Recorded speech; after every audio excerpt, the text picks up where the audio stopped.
আসসালামু আলাইকুম। কয়েকদিন ধরেই অনেক বেশি বৃষ্টি হচ্ছে আর এই বৃষ্টির জন্য বাসা থেকে বের হওয়া যাচ্ছে না। দৈনন্দিন কাজে হচ্ছে প্রবলেম হচ্ছে। তো ভাবলাম যে একটা ছোট্ট ব্লগ ভিডিও আপনাদের সাথে শেয়ার করি। তো হ্যালো এভরিওয়ান, কেমন আছেন সবাই? তো এই বৃষ্টির দিনে কার কী খেতে ইচ্ছা করে অবশ্যই কিন্তু কমেন্টে জানাবেন। কিন্তু আজকে আমাদের বাড়িতে সবার হচ্ছে খিচুড়ি খেতে ইচ্ছা করতো।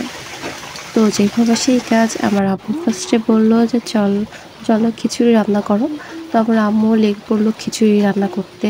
আর এটা হচ্ছে মাংস খিচুড়ি, একদম না ঘন না পাতলা, এরকম একটা মানে মোটামুটি একটা ধাঁচে আছে আর কি। তারপরে হচ্ছে আমাদের খিচুড়ি কিন্তু কমপ্লিট হয়ে গেল। আর এই ফাঁকে হচ্ছে আমি সুন্দর করে মাটির একটা খোঁড়াতে বেড়ে নিলাম।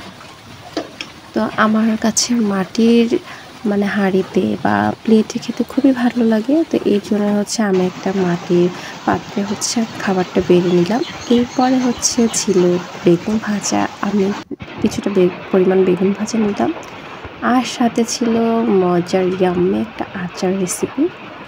আর সাথে হচ্ছে শসা, তারপরে ছিল হচ্ছে লেবু, পেঁয়াজ, এই সব কিছু।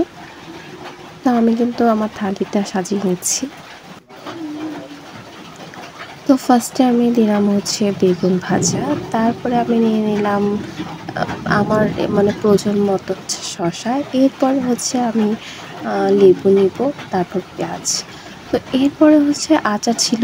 আচারটা খুবই টেস্ট ছিল, মানে আপনারা না খেলে বুঝবেন না, মানে আচারটা কালারটা দেখে লোভনীয় লাগছে না, তো এত ইয়ামি ছিল। আর অনেকে বলতে পারেন যে এত ব্ল্যাক ব্ল্যাক কেন? ব্ল্যাকের কারণ হচ্ছে প্রচণ্ড বৃষ্টি, কারেন্ট ছিল না, যার কারণে আমি ফ্ল্যাশ লাইট জ্বালিয়ে হচ্ছে ভিডিও করেছিলাম আপনাদের জন্য।